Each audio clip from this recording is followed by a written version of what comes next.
Oh, howdy all, grab yourself a beer, it's time for some Path of Exile discussion. So we got the very smallest piece of information today about 3.16's launch, but I thought I'd share it with you and also go over all of the information that we already know and all the things that are widely suspected to be involved in 3.16. So, the new news, the thing that if you're up to date with everything will be new to you, was this cryptic Twitter post from the Path of Exile account that was about 3 or 4 hours before I'm making this video. So all it is just a meme saying, us next week. Announcement? No. Announcement of announcement? No. Announcement of announcement of announcement? Thumbs up. So basically this is a reference to something that's become a bit of a meme within the Path of Exile community, where essentially there'll be an announcement of an upcoming announcement, and then there started becoming announcements of announcements of announcements. And this was an announcement of announcement of an announcement of an announcement. The purpose for this, though, from Grinding Games' perspective, is that they want the announcement specifically. So the announcement will be a big live stream where Chris Wilson and potentially other people at Grinding Games will be talking about 3.16. They want as many eyes on that stream as possible because ultimately it is the single biggest bit of advertising that the game gets in an entire 3-month league cycle.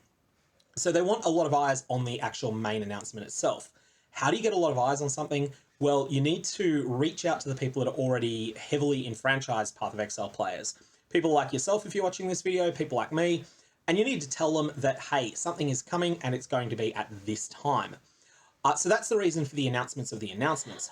And then the announcements of the announcements of the announcements did become a bit of a meme, and Grinding Games are definitely building on that. So Bex is an expert troll, Bex from Grinding Games, and her skills at trolling far eclipse my own, and that's why she would have definitely put this out.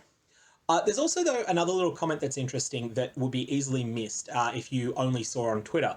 On Reddit, user dbrody6 asked, "Hey Bex, if you lurk here still, as much of a mistake as I think that is here nowadays, any chance we could get little mini teasers like in the past before the actual announcement?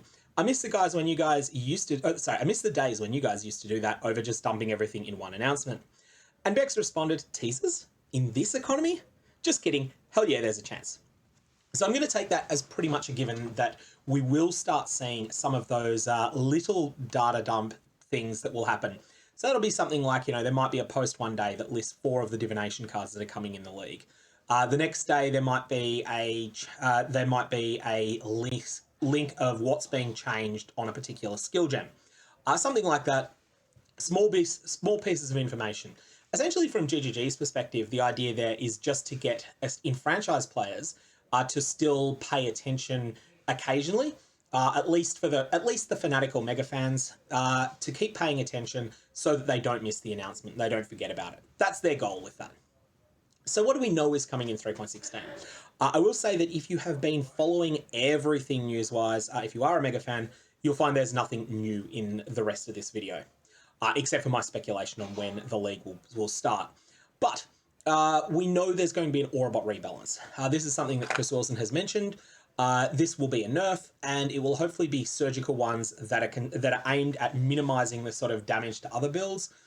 So hopefully they'll target reduced mana reservation percentage as a stat, because ultimately that is the thing that Aurabots and also Aura stackers can abuse, but that is just not a very good stat for anyone else. So if they can get that right, then we may see a situation where auras are at least as strong in the future leagues for builds that aren't aura stackers and aura bots, but that are weaker on aura bots and aura stackers. That's a big if. That's going to be a difficult challenge for the balance team, and I don't envy that job. There'll be changes to Fortify, and these broadly speaking sound like nerfs. There's going to be, the changes are mainly aimed at making it less available to non-melee characters, or at least less reliably available to them. And so Fortify's effect may start scaling with the amount of melee damage that you are doing. This, however, should allow a nerf to monster damage overall to compensate. And when we're talking about monster damage nerfs, there's something on the next page where we're talking about what we think is coming that's only been mentioned once, but that I think is something that will be a significant nerf, not so much to monster damage in general, but to the biggest spikes of monster damage. Utility flasks are likely to become eye level sensitive. So this means that say for instance, a Jade Flask that drops in the endgame Labyrinth will be meaningfully better than one that drops in Act 5. Higher level flasks will have special roles. There's only been one comment along these lines. It was from a Chris Wilson interview, but it definitely seems like something that they're looking to do. And so there'll be further iterations on flasks as well, mostly aimed at buffing them. So one thing we might see from this is that Quicksilver flasks of adrenaline, you might see 4 different tiers of adrenaline in the future. One that's available very early in the game, one that comes online mid-game, one that comes online late game, and one that's only available from the very top content. At least that's my reading of what Chris has said. I could be wrong. And also they may have changed their mind on that. There'll be a significant Atlas crunch. So essentially, at the moment, we have 8 regions of the Atlas, in each of which you need to get 4 Watchstones eventually. And there's also 160 odd maps. The plan is to crunch this down to 4 regions with 100 maps in total. So this is going to mean that the section of the game, like one of the most polarizing sections of the game, is the progress between 16 and 32 Watchstones. I quite like this part of the game. I actually prefer it to play at 32, but I do acknowledge I'm definitely in a minority there. It seems like most players really don't like that phase of the game very much, and so it's being essentially removed. The change to 4 regions is going to mean that there will have to be quite a shake-up of some of the Atlas passive trees. Not sure exactly how that's going to work out, but hopefully they get something that ends up feeling satisfying. We'll have to see there. Of course, there'll be a new league mechanic and an economy reset. That's just something that's been Path of Exile standard ever since the very beginning. And there'll also be a bunch of minor content, divination cards, uniques, etc. We don't know any of that yet. So then there's a question of what we think is coming. So this is stuff that GGG has not made firm promises on, but has sort of mentioned quite a few times as being things they want to do. The first one is hard mode. And I think the name for this should probably be item starvation mode. It's an opt-in hard mode, sort of like solo, self-found, or hardcore. Just something you can choose to do if you want the game to be harder than the designers intend it to be. And it will harshly limit item acquisition. Chris Wilson actually mostly sees this as a beta that is being used to test itemization in Path of Exile 2. Is it more fun to have the best items be crafted, be looted, or a balance of both? And so they can test things, they can test out player responses to, say, have one league where it's mostly the crafted items, one league where it's mostly the looted items that players end up using. And because this is going to be a totally disconnected economy from the normal game, all these tests can be done with a largish number of players, but without impacting the majority of players. So, you might have a few thousand players that are playing the hard mode, may end up being a few tens of thousands, but their game experience will be completely isolated from the main game. And so if it turns out that, for instance, the hard mode ends up being totally dominated by one particular type of crafting, let's say that essences end up being so much better than everything else that everyone is using essence crafted gear, that is not going to have any impact on the majority of players who are playing the standard mode. So that's why they're keeping it separate, but it should be a quite big experiment. I'm looking forward to it. I think that the game is more fun when you have bad loot, and so I am looking forward to hard mode myself, but for many people, they just won't care about it, and that's fine too. There'll be Uber versions of existing encounters. These have been discussed a bit, and so hopefully we'll find out a little bit more about these. So some examples of things that they're considering Uber versions of are higher tiers again of Breach Lords above the Pure Stones, and potentially Uber Blighted maps. But the idea here that GGG were mentioning, at least Chris Wilson mentioned in one or two of the interviews, is that these will be encounters that are designed to be not beatable for a large majority of players. So these will be things that might take a couple of weeks to start seeing kills of across the whole game. I'm looking forward to that again. The last time we really had something that was that exclusive was when Uber-Atzri came out.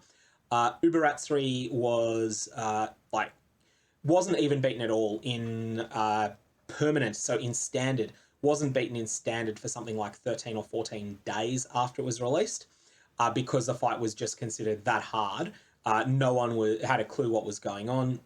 Whereas when some later contents come out, like, say, for instance, Maven's Invitation of the Feared, Maven's Invitation of the Feared was beaten in just a couple of hours in permanent standard, because players felt, oh yeah, we know exactly what to do. We've got amazing gear built up over many leagues. It's quite possible that we'll see that this aspirational content ends up taking maybe not quite as long as Uber-Atzri to be down, but I think it'll be the sort of stuff that most players won't beat in a league. including most level 90 plus characters, but that there will be a number of players that are doing them. And this is going to be really hard to get right, and I think it's going to be interesting to see what they do there. I am looking forward to having content that I'm failing again. That is something that seems like that sounds like a lot of fun to me. There'll be nerfs to rare monster auras. This has been only mentioned once, but it's something that GGG have mentioned as one of the things that causes like wild spikes in damage. So, for instance, you can get a rare monster that has the aura allies deal substantially increased physical damage, and another one that says allies have powerful critical strikes. This combination causes every monster in that area to just be an absolute wrecking ball. So these are likely to be nerfed. There was no firm promise of that, just seemed like it was something that they were thinking of doing. And that will be interesting in that actually goes back into the stuff we were talking about with Fortify, because that will sharply decrease spike damage. It's not going to reduce the amount of damage that you take by very much, but it will decrease the amount of times that you go from full life to 0 in, 300 milliseconds. This will, of course, be an indirect Headhunter nerf, because those rare monster auras are a big part of Headhunter's power. So, for instance, if the monster version of Haste Aura goes from 50% increased action speed down to 25%, then that's going to be a significant nerf to the power level of Headhunter. I am quite fine to see that. Additionally, there's been a lot of talk about a defenses rework. GGG have been clear that they aren't promising to get this in, but they do want it to be in. This is something that is going to be difficult to do, and like any combination of things that they do is going to upset some people. I think that's because at the moment we're in a situation where dodge and block are extraordinarily powerful defenses, and because dodge and block are so powerful, the game has been tuned around them. The game has been tuned around the assumption that you have sort of in the 70% avoidance range. Characters that don't have 75% avoidance feel really, really squishy a lot of the time. And so if there's any significant defenses rework, it's probably going to nerf the defenses on existing characters, whilst hopefully making it so that builds like Juggernauts that are currently basically almost but not quite unplayable at the moment. So that ascendancies like that style of, yeah, everything that you throw at me is hitting me, but I'm so tough that I can shrug it off. Also, a Chaos Inoculation Occultist can feel a lot tankier as well. So I have to see exactly what they do there, but there's no promises that a defenses rework will be in, but hopefully it is, if they can get it right. So next question is timeline estimates, and I'll be very clear that this is speculation based upon what we know, what we've seen in previous leagues. Next week, we will know much more. So, as Auckland has had considerable disruption from a resurgence of COVID-19 in the last month, GGG are likely slightly behind their original planned schedule. Now, I believe that the 15th of October is impossible for a launch for the league. Now, I'm giving these dates in American time, so if, like me, you're in Australia and it starts on a Saturday morning for you, then think 16th of October instead. 15th of October seems impossible now. That would entail the big live stream being on or near the 8th of October, and we haven't seen enough in preliminary hype for that to seem realistic to me. It seems like that date is too close both to today and also to the Diablo 2 Resurrected launch. And I think that GGG's goal will be that they want to have the big live stream happen just as people that have been playing Diablo 2 Resurrected start getting bored of that game. And that game does have a few days of genuinely good gameplay in it, so that's not going to be instant. I think that the 22nd of October seems like a plausible launch date, and a number of people are speculating that over on Reddit. But I personally think the 29th of October seems the most likely. That said, don't book any time off work yet. We will get more firm information closer to the release date, and likely we will get this at the announcement of the announcement, if you like. So when we go back to this original template here, announcement of the announcement is likely when we will get the firm release date. And the announcement of the announcement of the announcement will likely be, here is when we think the time of the release will be. If you are in a situation where you want to take a week off work, or even just a day or two off work for the new league start, then I would suggest waiting until this date before making any scheduling plans. Anyway, that's all I got. If you've got comments or questions, definitely fire away below. Otherwise, may your Varlorbs have interesting results.